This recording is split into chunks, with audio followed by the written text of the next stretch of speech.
Should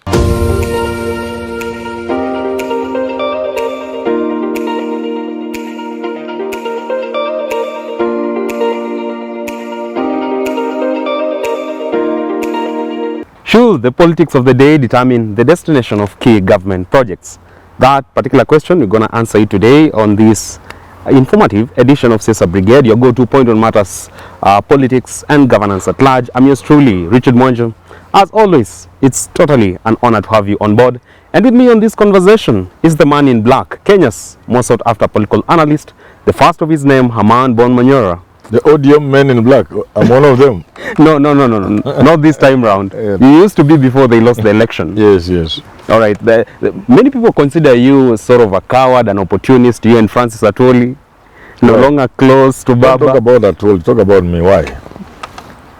You are no longer seen at the anytime Azimio has presses. Well, I've never been in presses of Azimio. Wow. If I was having with Raila a cup of tea at Serena, for example, then it happens that the press come in. Then people see me once. You are never part of them.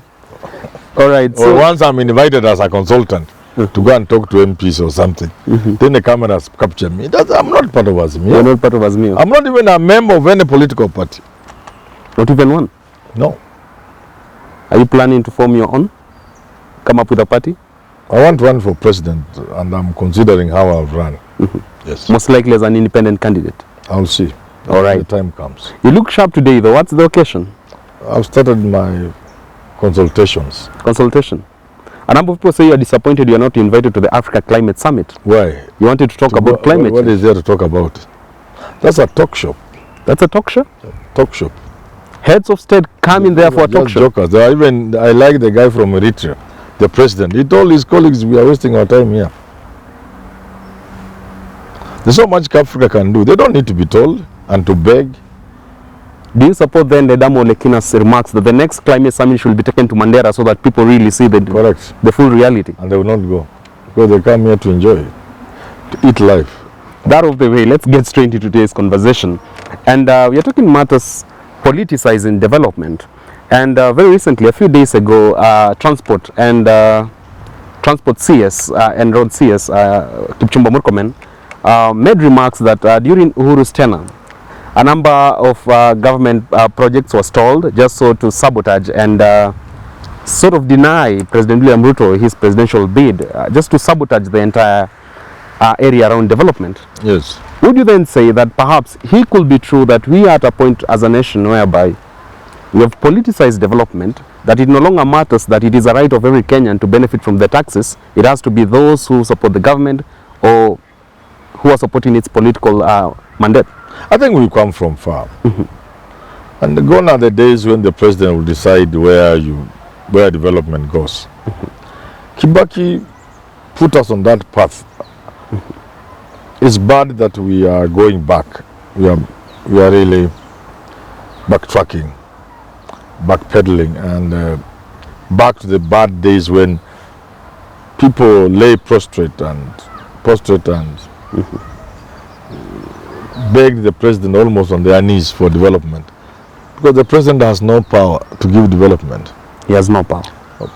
The president has power only to do one thing: to give you your life if the courts want to take it. Speaking of which, in the recent times we've seen a number of opposition members of parliament flock into State House, and what they could come out and explain that move to be informed by is they're going to look for development carrots for their electorate. There's no development in the State House. Statement is done by Parliament. The development is done by Parliament. Parliament tries to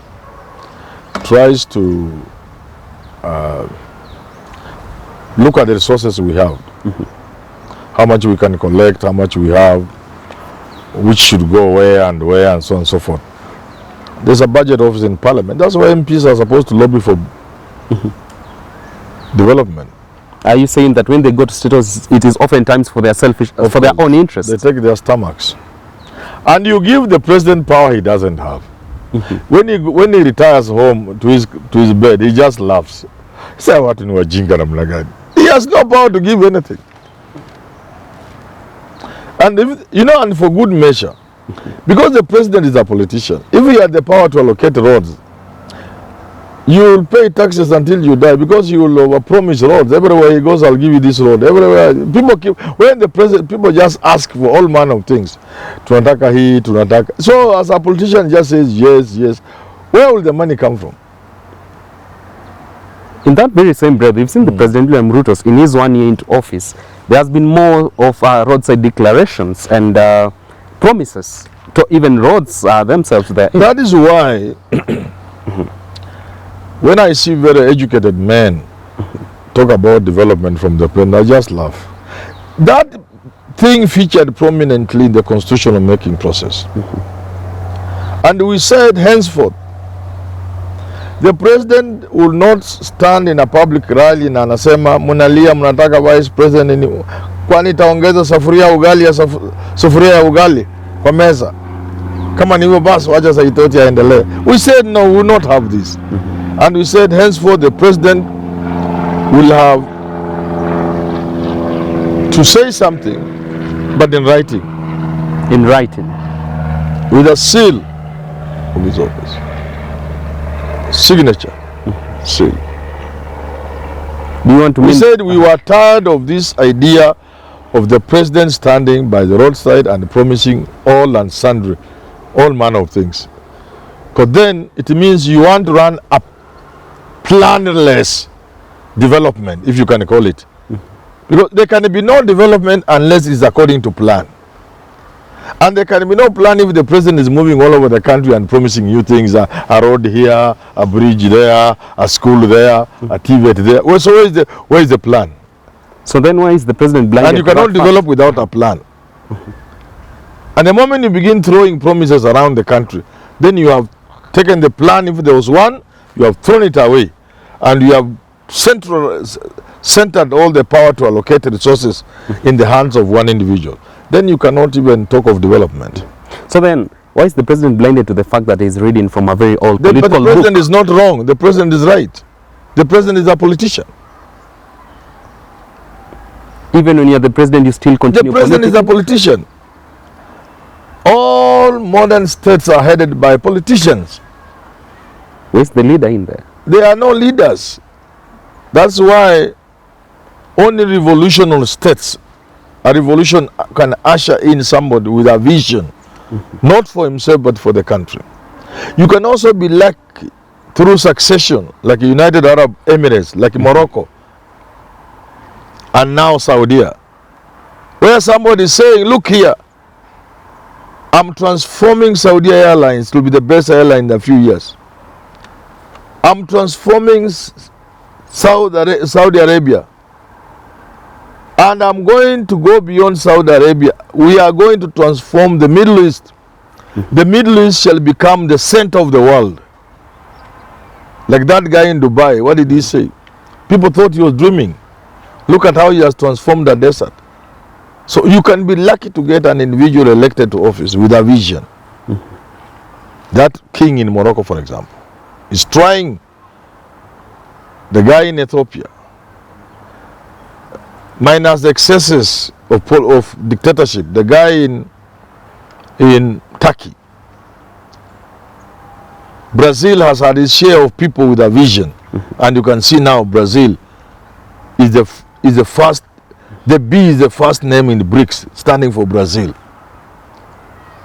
A country which only a few years ago was as backward as Kenya is now a leader.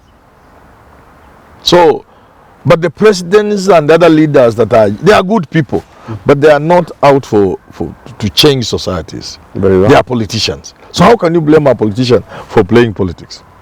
If you elect a member of parliament, do you think you are electing him to transform your constituents? No, he's a politician, and he will do exactly what politicians do. So what countries do is to find ways of limiting excesses of politicians. And that's how the media comes in. This is how civil society comes in, and other lobby groups and pressure groups. And this is how opposition politics comes in. But ultimately, unless you get a visionary leader, the rest of the people here are not leaders, they are just politicians. So you can't blame them for playing politics. In any case, why you can't blame President William Ruto? We all know how to allocate industries, for example. We all know how to allocate infrastructure projects. We all know. It's a Form 2 thing. Form 2 economics, allocation of industries, factors to consider. But there's something which is also equally true. Politics is about the power to allocate resources, to decide who gets what, how much of that, and how where. So when the president is living up to that dictate, the word I'm looking for is lost, then you can't blame him, because he's trying to allocate an industry in a place which is least suitable, but that serves the politics. The economists can go to hell. And it happens across the world. It is your politicians who must help the country by stemming that. It is members of parliament, National Assembly, senators, and governors who must help the country move forward. But oftentimes they throw logic out of the window. But now, instead of them being the ones to help the country, they are the ones encouraging the president to step out of planning and do haphazard allocation of development. You get it? And there can be no development unless it is planned, like I've said. So even when the president says you'll get a road, if that road is not within a certain matrix of development, it will not help you. Because a road on its own serves no purpose. Even if water comes, and I've seen this across the country, you are given water because the politicians have said. If you come back after a year, the pipes are broken. Because it was not fitting within a development matrix. The president just said, "Mpate maji." After a year, it's vandalized, it's doing nothing, the taps are just there, decorations. A couple of years ago, in the first term of the presidents of William Ruto and the president of Uhuru Kenyatta, with his deputy Ruto, they were crazy about this last mile project, connectivity of electricity. And they moved from village to village, connecting. Wanaingia kwa nyumba mzee, wanahakisha stima. And then that meter you are given, that's, what do you call it? That thing. Token meter. That token thing. It comes with 3 or 4 units. Zikisha, a survey was carried out. Over 80% of those things, nobody had recharged them. Nobody had recharged them, including my sister. I asked her, I thought you had electricity. What happened? Barely months after the war. Yeah, they know. Ile units za bure zikiisha. Sure. You need to recharge it. Nobody recharged. Over almost 80%. So if development is dished to people as a political weapon for populism, for people to be popular, for votes in the next election, by the roadside, it can't help anybody. So even as you clap for that road is not fitting, it's not feeding into something. It must feed into something. In isolation, it's not a development tool. Very well. But within the context of a plan, we know this road will go like that, and the reason why it's going the way it's going is because of this. When this water comes and then electricity as power, we know this market can now have cottage industries. And we are going to bring an investor. We are going to bring middle-range investors from Italy in leather industry or China.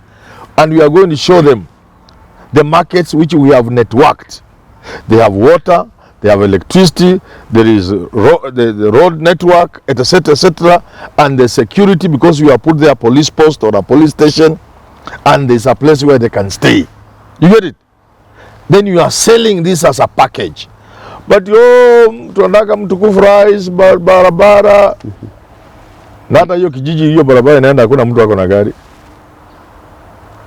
Stories that were put up somewhere around Moi's place. Watu wanaandika, and sio stories I've seen.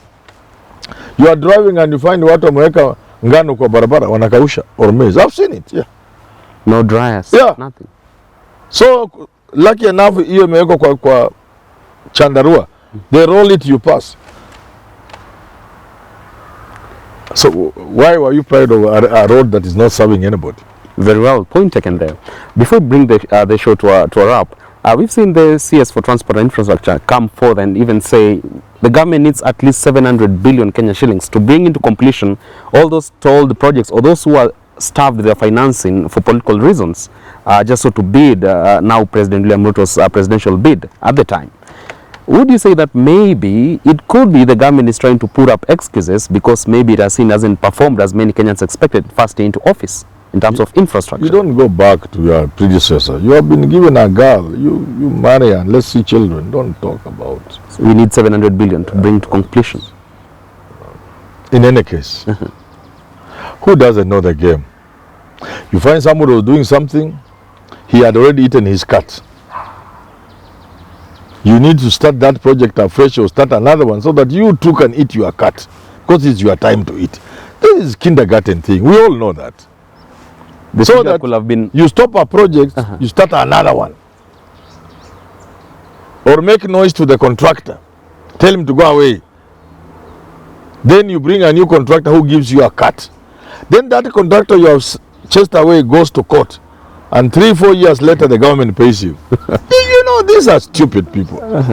a long con, you could say. They are stupid. There is no other word I can use. We also know one thing. All these projects are grossly overcosted. So what the CS should be saying, we want to start